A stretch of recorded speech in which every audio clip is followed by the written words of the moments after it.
Christ, the Example of Ministers, by Jonathan Edwards.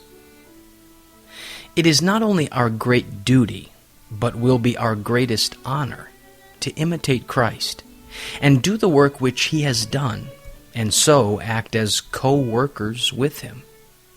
The ministers of Christ should be people of the same spirit that their Lord was of, the same spirit of humility and lowliness of heart, for the servant is not greater than his Lord.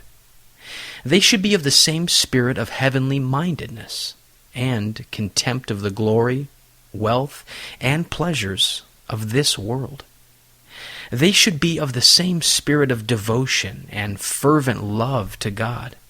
They should follow the example of His prayerfulness, of whom we read from time to time of His retiring from the world, away from the noise and applause of the multitudes, into mountains and solitary places, for secret prayer and holy converse with His Father.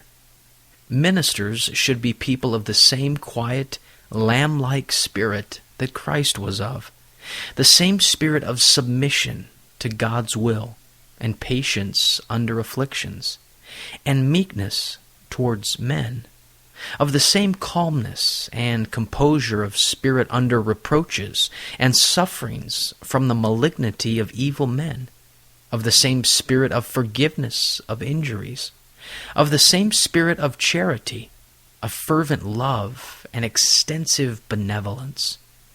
They should be of the same disposition to pity the miserable, to weep with those that weep, to help men under their calamities of both soul and body, to hear and grant the requests of the needy, and to relieve the afflicted.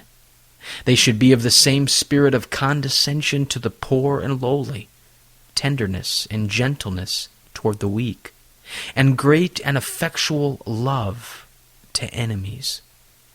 They should also be of the same spirit of zeal, diligence, and self-denial for the glory of God, and advancement for His kingdom, and for the good of mankind, for which things' sake Christ went through the greatest labors, and endured the most extreme sufferings. And in order to our imitating Christ in the work of the ministry, in any tolerable degree, we should not have our hearts weighed down, and time filled up with worldly affections, cares, and pursuits.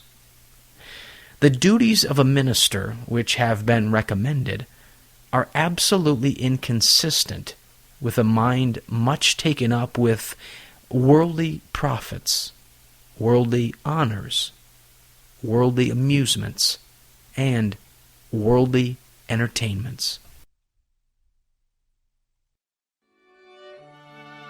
This Puritan devotional has been brought to you by Grace Gems, a treasury of ageless sovereign grace writings. Please visit our website at www.gracegems.org, where you can browse and freely download thousands of choice books, sermons, and quotes, along with select audio messages. No donations accepted. Thank you.